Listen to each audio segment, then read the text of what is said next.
함께 450장 찬송 드립니다.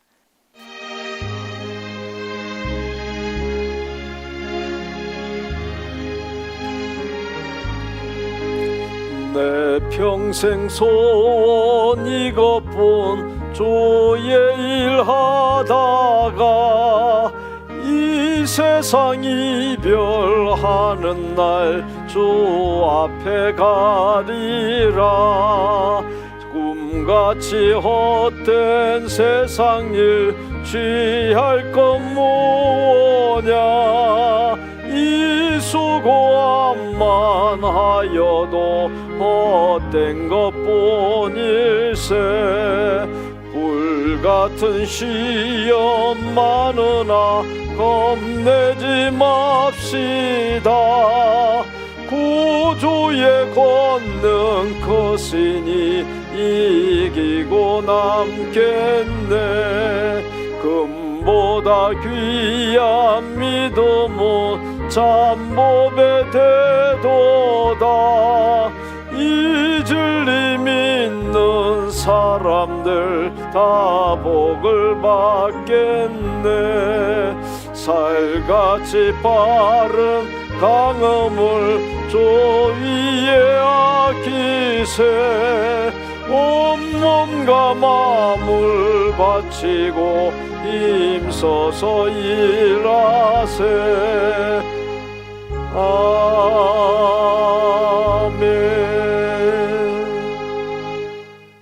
우리에게 주시는 하나님의 말씀은 사도행전 4장 1절로 12절까지입니다. 함께 봉독합니다. 사도들이 백성에게 말할 때에 제사장들과 성전 맡은 자와 사두개인들이 이르러 예수 안에 죽은 자의 부활이 있다고 백성을 가르치고 전함을 싫어하여 그들을 잡음에 날이 이미 저물었으므로 이튿날까지 가두었으나 말씀을 들은 사람 중에 믿는 자가 많으니 남자의 수가 약 5천이나 되었더라.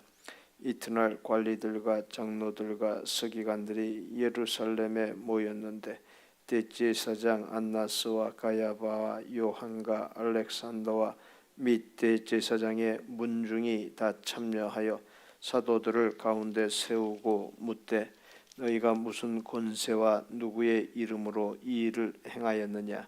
이에 베드로가 성령이 충만하여 이르되 백성의 관리들과 장로들아, 만일 병자에게 행한 착한 일에 대하여 이 사람이 어떻게 구원을 받았느냐고 오늘 우리에게 질문한다면 너희와 모든 이스라엘 백성들은 알라.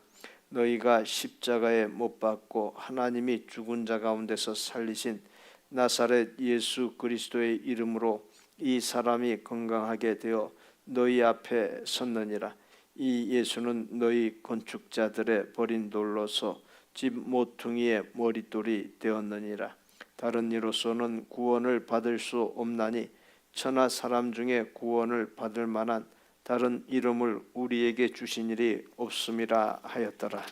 오늘 말씀 중에 보면은 베드로가 단순한 그 메시지들을 전했을 때 그 남자만 5천 명이 듣고서 돌아왔다. 그런 내용이 나오죠.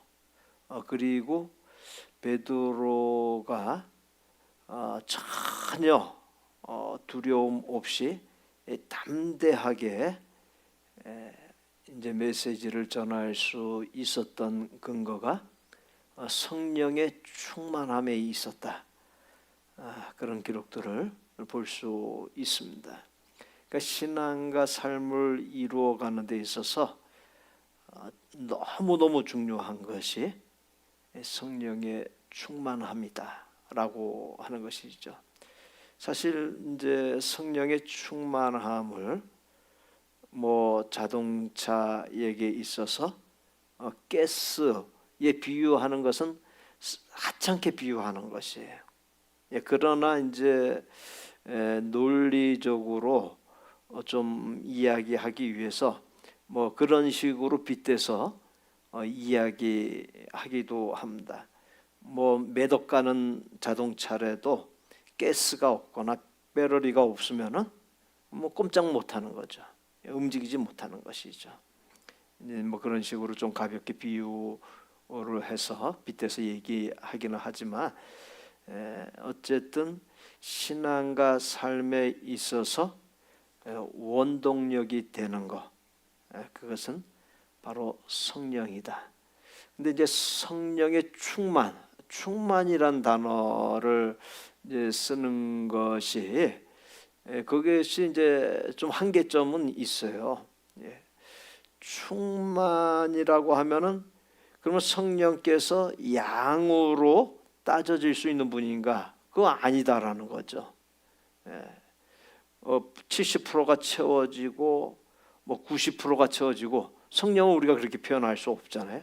성령께서 내 안에 들어오시면 들어오신 것이 그 자체가 100%지 그 들어오셨는데 50%다 뭐 70% 이렇게 얘기할 수는 없잖아요. 양으로 그 존재로 얘기할 수 있는 것이지.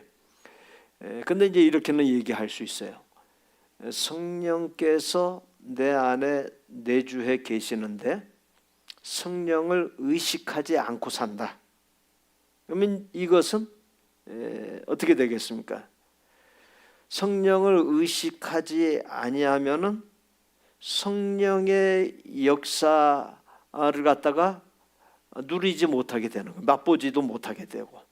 근데 우리가 영적으로 센시비티해서 민첩해서 성령을 의식하게 되고 그 성령을 의식하게 되면 어떻게 되겠습니까? 그러면은 그 사람이 성령과 함께 생활하는 것이 돼요. 의식하면. 근데 성령을 의식하지 못하면 성령께서 내주하시는데도 성령과 함께 살지 못하는 것이 돼요.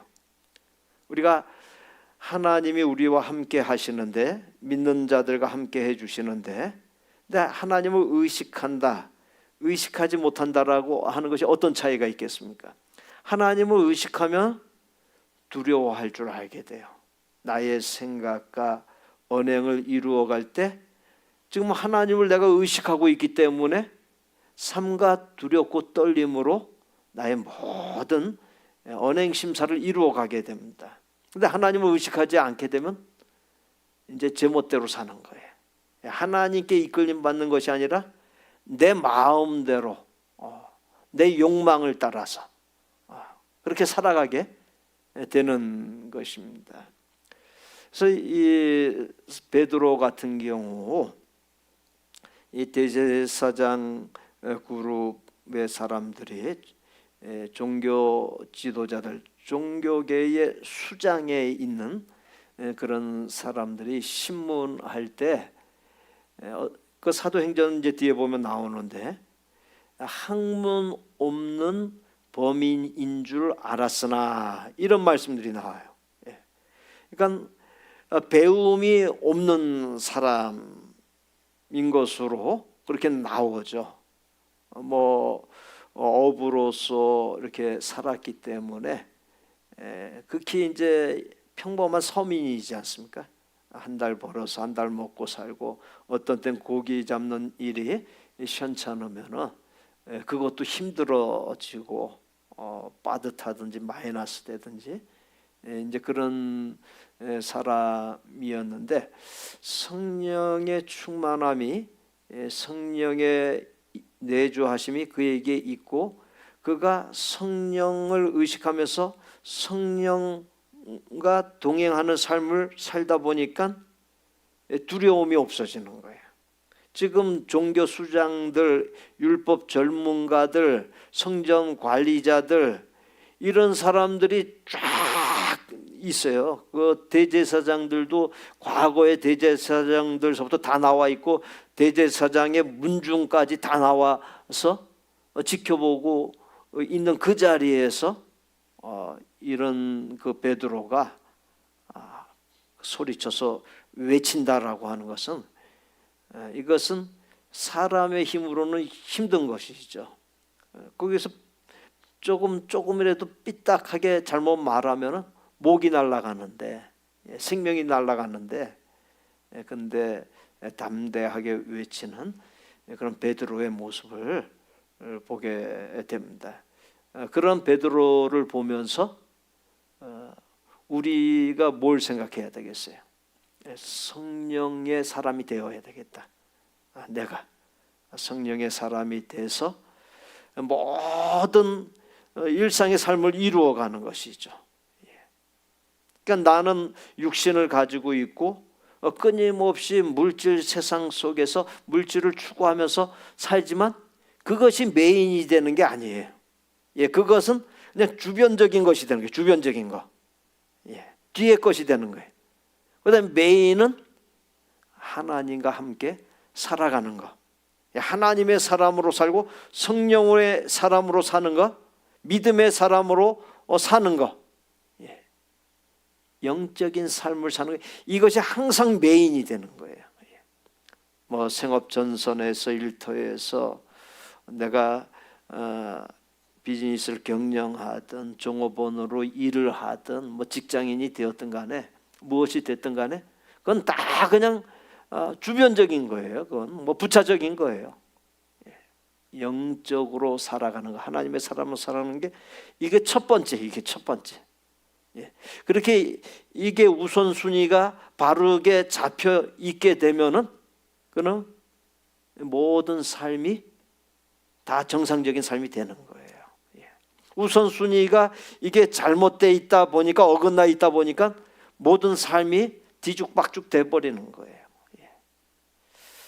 그래서 이제 이 베드로의 모습을 보면서 우리가 성령의 사람이 되겠다. 성령님의 은혜를 갖다가 갈급해하고 사모하는 심령이 되어야 한다. 우리 매주일마다 나와서 예배 드리지 않습니까? 예배 드리는데 그때 그냥 아무 생각 없이 타성에 젖어가지고 주일 되면 나와서 예배 드리고, 물론 예배 드리는 거 그 자체가 주일을 인식하고 연어와 같이 주일날 하나님 전에 나오는 거 그 자체가 아름답고 귀한 것이지만, 이왕이면 우리가 와서 하나님의 은혜를 사모하고 그러면 그 예배가 얼마나 하나님께 귀하게 향기롭게 드려지는 예배가 되겠습니까? 그냥 습관에 젖어가서 와서 그냥 앉아 있다가 그냥 뭐 별거 없이 그냥 가버리고, 이것은 아니죠. 항상 제가 이따금씩 강조하는 것이, 믿음이라고 하는 것은 마음가짐과 태도다. 그러니까 하나님께 나왔으면 하나님을 향해서 어떤 마음가짐, 어떤 태도를 갖고 있느냐, 이게 참 중요하다는 것이죠. 그 마음가짐과 태도가 예배의 결과를 좌우한다라는 거, 예배를 좌우한다는 것이고 하나님과의 관계를 좌우하는 요소가 된다라고 하는 것입니다. 그래서 우리는 성경을 보아나가면서 인물이나 사건 이런 것들을 통해 가지고 중요한 영적인 원리들을 갖다가 발견해야 돼요. 근데 이제 어제도 사랑방 하면서 참 사랑방 할 때 아주 심도 있게 들어가요. 아주 막 심도 있게 들어가는데, 제가 이제 그 말씀을 드린 것들은 이제 뭐 설교 때도 나왔던 내용이에요. 우리가 말씀을 보면서 또는 사랑방 제자 훈련을 하면서 또 예배의 설교를 들으면서 깨달아요. 깨닫고 신앙의 지식이 됩니다. 그것이 또 은혜가 되기도 하고, 그렇게 하는데 거기에서 그냥 멈춰버린다는 거예요. 거기서 끝난다는 거예요. 그러니까 신앙의 능력, 믿음의 능력이 없는 믿음 생활을 하는 거예요. 그걸 갖다 깨달았으면, 영적인 원리를 갖다 알았으면, 그러면 그건 내 신앙과 삶에 적용해야지 그 열매를 우리는 볼 수 있는 거예요.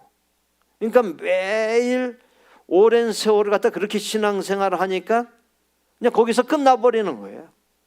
그걸 갖다가 치고 나가야지 그 다음 세계를 맛볼 수 있고 그 다음 영적 레벨업 해가지고 올라갈 수 있는데 그게 안 되는 거예요. 그러니까 제자리 걸음의 신앙생활을 하는 거예요. 10년, 20년, 30년. 뭐 교회에서 중직 직분도 받고 했는데 안 되는 거예요. 이 베드로와 요한이 또 어떤 측면이 있었습니까? 학문이 없는 범인, 학문이 없는 일반 사람 중에 한 명이었다. 그것도 있었지만 둘 다 다혈질의 사람이 다혈질. 아주 그 성격이 불같은 사람들이 이 두 사람 다. 그런데 성령께서 이들을 갖다가 다 어루만지시고 또 이들을 갖다가 다 갖추게 하셔서 그 권력자들 앞에서 그 얼마나 율법을 연구하고 이 전문가들이 계세요. 이 사람들 앞에서 담대하게 외치는데 그 외침이 건축자들의 버린 돌이 집 모퉁이의 머릿돌이 됐다. 이 이야기를 합니다. 이 이야기를 들을 때 이 사람들 앞에 있는 사람들 얼마나 똑똑한 사람들이 잘난 사람들이. 그러니까 뻔히 이건 내 드러난 얘기라는 걸 다 알고 있어요. 건축자들이 버린 돌? 그럼 건축자들은 자신들이에요. 버린 돌? 예수 그리스도입니다. 근데 그 십자가에 못 박아 죽였던 그 예수 그리스도를 갖다가 하나님께서 집의 모퉁이 돌이 되게 했다. 그러니까 집을 건축하는 데 있어서 가장 요긴한 존재가 됐다. 주인공이 됐다. 그 이제 그 얘기를 던진 것입니다.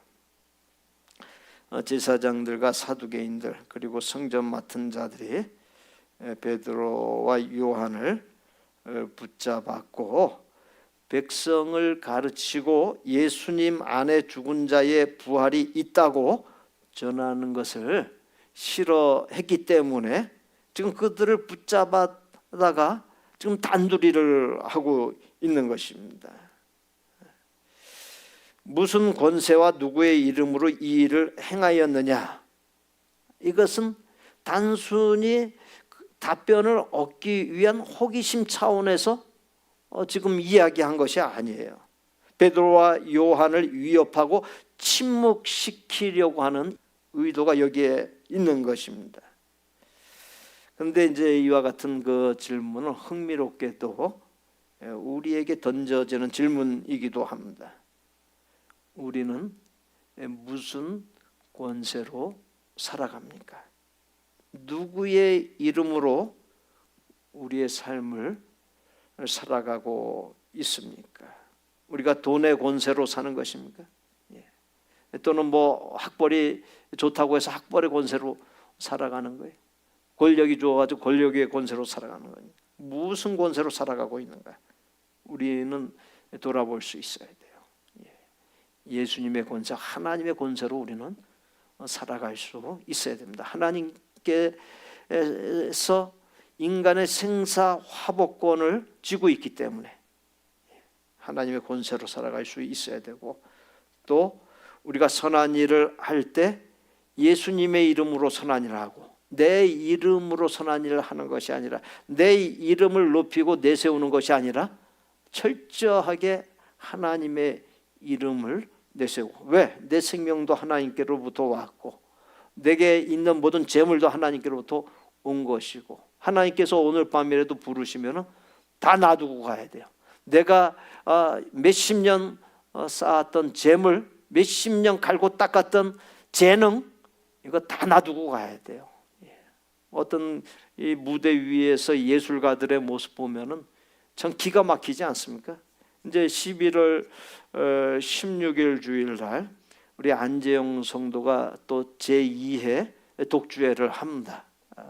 이제 우리 교회를 사랑하고 또 성도들에게 자기가 뭘 선물 줄 수 있는가. 그래서 이제 또 독주회를 하는데 하나님께서 오늘 밤 부르시면 그것 쟤는 다 그냥 없어지는 거잖아요. 아무것도 아니게 되는 것이지 않습니까? 그래서 우리는 예수님의 권세, 하나님의 권세, 예수님의 이름으로 우리는 살아갈 수 있어야 된다라고 하는 것입니다. 8절을 보게 되면 그때에 베드로가 성령이 충만하여, 그래서 여기에서 지혜와 용기를 얻어서 이제 답변을 하게 되는데요. 이 사람에게 일어난 기적의 역사, 이 사람이라고 하는 것은 바로 앞에 어제 보았던 그 나면서부터 안전뱅이의 그 불구를 가지고 있는 사람이에요. 이 사람이 나음을 받고 걷고 뛰고 찬양하고 하는 이 모든 모습에 대해서 이것은 바로 예수님의 이름 권세와 능력에서 온 결과다. 그 얘기를 갖다가 이야기합니다. 너희가 십자가에 못 박고 하나님이 죽은 자 가운데서 살리신 나사렛 예수 그리스도의 이름으로 된 것이다 라고 했습니다. 우리도 마찬가지 살아가면서 우리가 잘한 거 그런 것들 갖다가 하나님의 이름을 갖다가 우리는 높여 수 있어야 됩니다. 하나님의 이름을 나타낼 수 있어야 돼요. 내 이름을 높이고 내 이름을 나타내는 것이 아니라 이 부분에서 우리가 영적으로 잘 되어 있어야 돼요. 그래야지 하나님께서 계속 주시는 거예요. 근데 자기를 드러내고 나타내면 하나님께서 끊으십니다. 그러니까 신앙생활 오래 한 분들 중에서 이게 안 되는 분들이 있어요. 자꾸 자기를 자꾸 드러내. 이거 조심해야 되는 것입니다. 여기에서 이제 상반되게 하는 그 대조되는 표현들이 있습니다. 너희가 십자가에 못 박았으나 하나님이 살리셨다. 못 박아 죽였는데 하나님이 살리셨어. 이게 상반된 대조된 표현이죠. 너희가 버렸으나 하나님이 세우셨다. 건축자들인 너희가 버린 돌이 가장 요긴한 가장 중요한 없어서는 안 될 바로 모퉁이 돌이 되게 하셨다. 너희가 거부했으나 하나님이 높이셨다. 권세는 사람에게 있지 않고 하나님께 있습니다. 능력은 종교 지도자들에게 있지 않고 부활하신 예수 그리스도께 있습니다. 건축자들의 버린 돌이 진모퉁이의 머릿돌이 되었느니라. 베드로는 시편 118편 22절 말씀을 인용해서 이 말씀을 던졌던 것입니다. 건축자들은 당시의 종교 지도자들입니다. 백성의 영적 지도자라고 자부하는 자들, 율법 전문가들, 성전을 관리하는 자들, 이러한 자들을 갖다가 이제 달리 표현하면 기득권자들이에요. 명예도 쥐고 있고 권력도 쥐고 있고 재물도 쥐고 있는 그런 자들입니다. 그들은 자신들이 하나님의 집을 짓는 건축자들이라고 생각을 했습니다. 그들이 버린 돌은 나사렛 예수입니다. 건축자들의 버린 돌이 진모퉁이의 머릿돌이 되었다라고 하는 것은 예수님을 거부하고 십자가에 못 박음으로 정작 하나님의 구원 계획의 핵심을 놓쳤음을 의미합니다. 가난한 목수의 아들, 갈릴리 총구석의 출신, 정규 교육을 받지 못한 자, 권력도 재산도 없는 자, 종교 지도자들은 그를 이단으로 정죄하고 십자가에 못 박아 버렸습니다. 그런데 놀라운 반전이 일어났습니다. 그 버린 돌이 집 모퉁이의 머릿돌이 되었습니다. 모퉁이의 머릿돌은 건물 전체의 기초가 됩니다. 이 머릿돌이 잘못 놓이면 건물이 설 수가 없어요. 무너져 버립니다. 그리고 이 머릿돌은 건물의 방향을 결정합니다. 모든 다른 돌들이 이것을 기준으로 놓이게 되는 것입니다. 그리고 이 모퉁이 돌은 건물의 안정성을 책임집니다. 그 머릿돌 같으신 분이 바로 예수님이라는 것입니다. 12절에 주어진 본문에 이제 가장 결정적인 기록이 나옵니다. 다른 이로서는 구원을 받을 수 없나니 천하 사람 중에 구원을 받을 만한 다른 이름을 우리에게 주신 일이 없습니다. 세상은 사람들은 예수 그리스도를 버렸지만 하나님은 그분을 구원의 유일무이한 기초로 세우셨습니다. 이 선포는 모든 시대의 사람들에게 동일하게 적용되는 말씀입니다. 돈으로 구원받을 수가 없습니다. 권력으로 구원받을 수 없습니다. 학벌로 구원받을 수 없습니다. 선행으로 구원받을 수 없습니다. 다른 종교로 구원받을 수 없습니다. 오직 예수 그리스도의 이름으로만 구원받을 수 있습니다. 이것을 배타적이다, 독선적이다 이렇게 이야기할 수 있겠지만 이것은 하나님께서 정하신 방식이, 하나님께서 정하신 구원의 길이 인간이 타치할 수 없는 영역의 것입니다. 오늘 말씀을 접하면서 하나님께서는 세상이 버린 것을 사용합니다. 세상은 예수님을 버렸지만 하나님은 그분을 구원의 머릿돌로 세우셨습니다. 내 자신을 돌아볼 때 내 자신은 보잘것없다, 나는 버림받았다 느껴지십니까?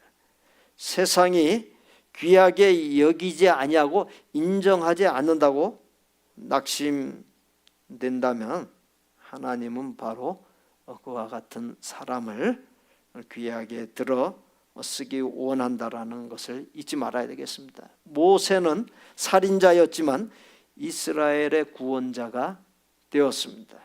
다윗은 막내 아들이었지만 위대한 왕이 되었습니다. 베드로는 예수님을 부인한 자였지만 초대 교회의 기둥이 되었습니다. 우리의 권세는 예수 그리스도의 이름에 있습니다. 베드로와 요한은 학문이 없는 사람, 별로 내세울 것이 없는 사람들이었고 다혈질의 성급한 성향을 가진 사람들이었습니다. 그러나 그들은 예수 그리스도의 이름으로 담대히 서서 최고 권력자들 앞에서 복음을 선포했습니다. 우리도 마찬가지.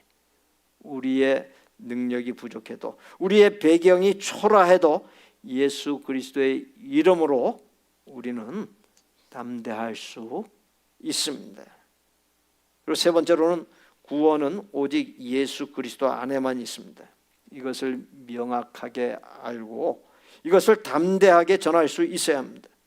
우리가 사는 시대는 모든 것이 상대적이라고 말을 합니다. 모든 종교가 같은 산을 오르는 다른 길이라고 말합니다.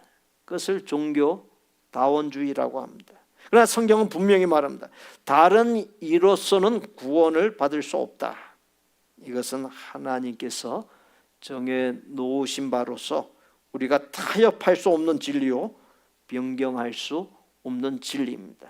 우리는 이미 이 숙명 속에 들어와 있는 사람이, 이 숙명에 놓여 있는 사람이, 운명은 인간이 이렇게 저렇게 노력해서 변경할 수 있지만 숙명은 그건 변경할 수 없는 거예요. 하나님께 그건 속해 있는 것이에요.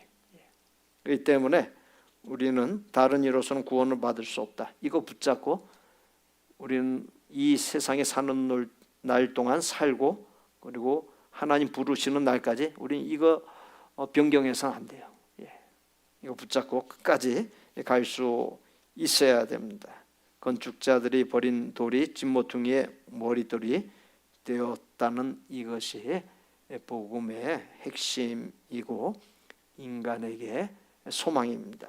오늘 이 아침에 기억해야 할 것은 예수 그리스도만이 유일무이한 길이란 사실, 예수님을 따르는 우리가 머릿돌 대신 예수님처럼 하나님께서 귀하게 사용하시는 존재가 될 수 있다는 사실, 성령의 충만함을 입어서 우리도 담대히 복음을 증거할 수 있다라고 하는 사실입니다. 우리 합심해서 기도하는 시간 갖습니다. 함께 읽습니다.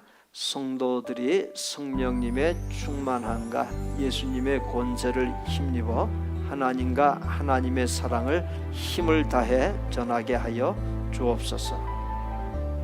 합심해서 기도를 나갑니다.